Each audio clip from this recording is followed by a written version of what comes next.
guys! Welcome back sa aking channel. Samahan nyo ako. Alamin natin yung mga signs na hindi ka gusto ng isang lalaki. So, huwag kayong bibitaw. Girls, samahan nyo ako. Okay?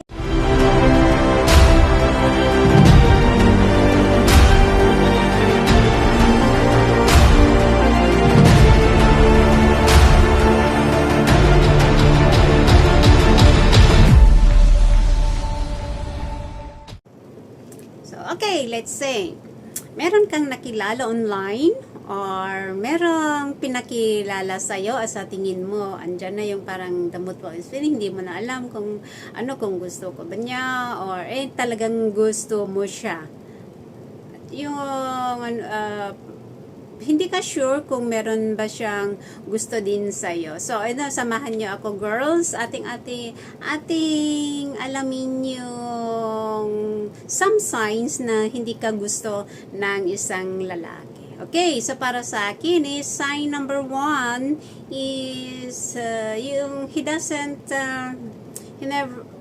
never calls or texts you first. Yung lagi na lang yung ikaw ang laging nag-e-effort na mag-text sa kanya, ikaw yung tumatawag sa kanya, pero never na siya yung gumawa ng effort para tawagan ka.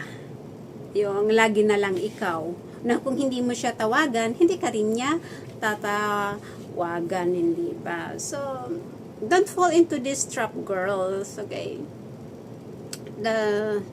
don't fall into this trap. Wag niyong isipin na pag ikaw lagi yung magte-text, ikaw yung tumatawag sa kanya, is baka akala mo iniisip mo na he will make things better, hindi ba? Pero if he doesn't respond in a timely manner, or you are the one taking all the initiative, and then take the hint and move on. So, yon, signs number 1 is, so dito tayo sa sign number 2 is he doesn't pay attention to you. Okay, ito yung parang isang major signs din na hindi ka talaga gusto ng isang lalaki. Yung halimbawa, when you are together, his attention is anywhere. Yung kasama mo siya, makasama kayo, pero yung attention niya is nasa iba, wala sa iyo yung kanyang attention niya. Kung halimbawa kahit magkasama kayo, yung para nakaano pa lang siya, naka-phone, busy sa kanyang phone, or nakikinig ng music na parang hindi ka nag-e-exist ng kasama niya. So isa rin na rin yung signs na he's not into you.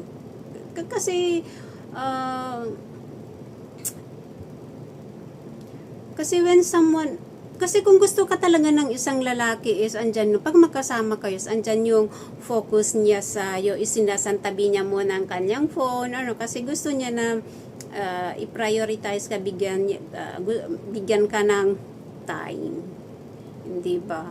Okay, so yon. Don't pag halimbawa ganito yung magkasama kayo, tapos ganyan yung pinaparamdam, don't make an issue in sa public. Huwag kang magwawala, bakit mo ako hindi pinapansin, or kailangan na pag-uwi nyo or nasa isa kayong private place, then mag-usap kayo bakit ganyan yung pinaparamdam niya sa'yo. Okay?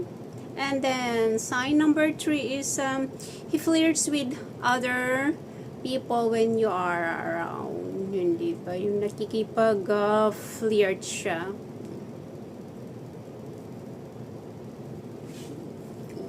Kahit andyan ka, nakikipag pa siya sa mga ibang girls.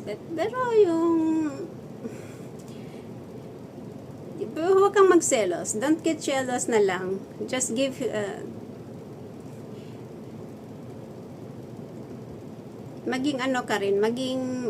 don't get jealous that you'll just give him an excuse to break up with you. Or instead, try being flirty yourself and see how he likes the shoe on the other foot, hindi ba? So kung halimbawa ganyan din yung ginagawa niya, na nakikipag-flirt siya sa iba, huwag kang magselos.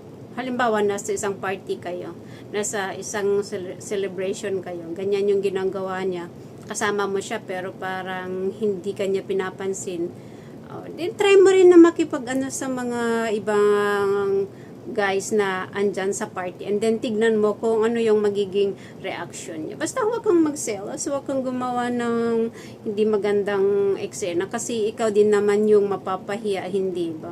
Baka lalo ka pa niyang iwanan on the spot kung ginawa mo yun. So try to make some, makikipagkwentuhan ka din sa mga ibang tao nandyan. Tignan mo kung ano yung magiging reaction niya. Kung baliwala lang sa kanya, then it's a sign na talagang he's not into you. Hindi ka talaga niya gusto, hindi ba?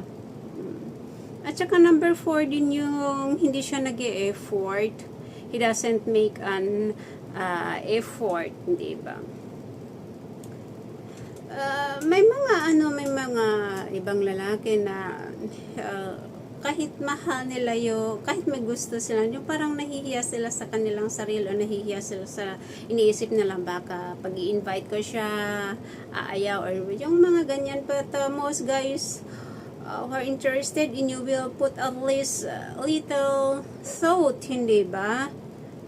An effort, mag-e-effort talaga sila para makuha ka nila at iparamdam nila sa'yo na talagang gusto ka nila. Pero kung hindi siya nag-e-effort sa anumang bagay, then, or hindi siya nag-e-effort man lang na halimbawa, ihatid ka sa trabaho or sunduin ka sa trabaho, yung hinayaan ka, or hindi siya halimbawa, anniversary ninyo, hindi siya nag-e-effort na gumawa ng plano, then alam mo na isang signs niya na talagang baliwala lang sa kanya yung relationship ninyo, at saka hindi ka talaga niya gusto. Lalo kung halimbawa dito is signs number 5, yung he doesn't make you feel special, yung hindi niya pinaparamdam sa iyo na special ka sa kanyang buhay. Kasi di ba tayo pag is lalo tayong mga lalaki, tayong mga babae, pag mahal natin yung lalaki is talagang, di ba,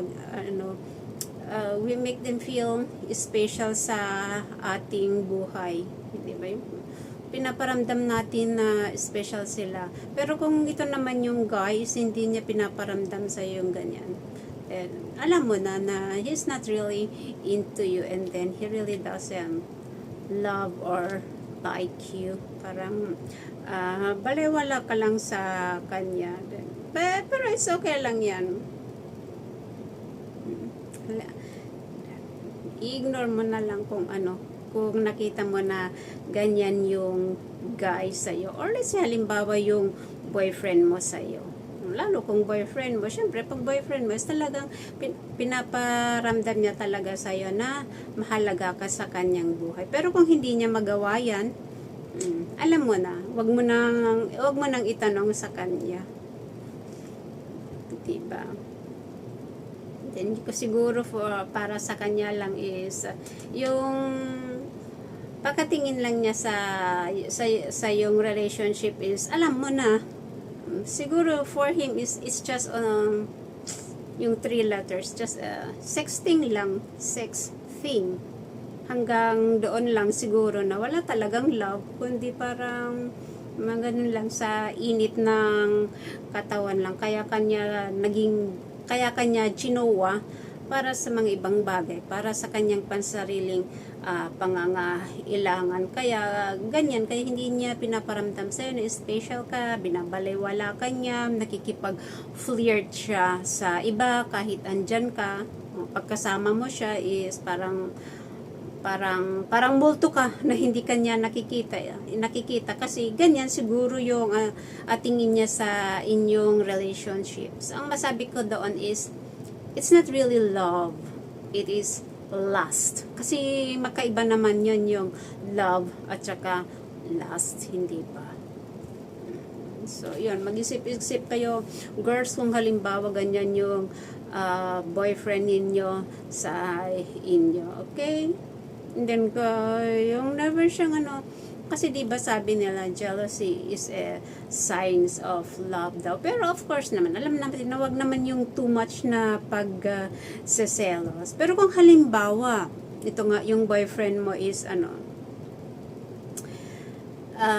hindi siya nagseselos, na kahit halimbawa, meron kang kinakausap, kahit sila sa halimbawa kaibigan mo na hindi niya kilala, or meron kang pinuntahan na hindi mo pinaalam sa kanya, pero para sa kanya is wala lang, yung okay lang sa kanya. So, if there's no jealousy, then parang kasi kahit naman siguro, kahit papaano, syempre magtanong, bakit ginabi ka, or bakit hindi ka nagpaalam, at least man lang magtanong siya sa'yo, hindi ba?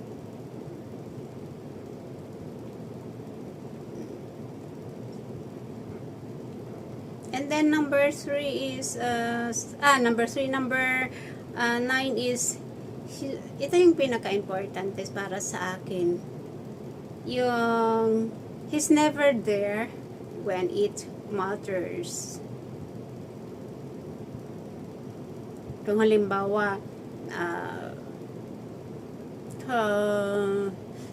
sa special occasions ng iyong buhay, halimbawa a birthday mo na kailangan na andyan siya, pero wala, inignore lang niya, or yung meron mga special occasions na gusto mo na present siya kasi nga mahal mo siya, pero hindi siya sumipot, or yung anniversary ninyo pero hindi kanya sinisipot, then isa na rin yan na malaking signs na wala siyang gusto talaga sa'yo. Okay? And then, of course, you have a gut feeling. Diba? Sometimes yung ating subconscious is aware of the truth. Diba? Yung, yung nararamdaman naman natin yan kung minsan yung sabi ni instinct or yung subconscious mo, alam naman niya kung ano yung katotohanan, pero minsan sa ating sarili dinay natin na hindi, gusto niya ako, mahal niya ako, kaso nga lang busy siya, or let's say halimbawa yan nga, hindi siya sumipot sa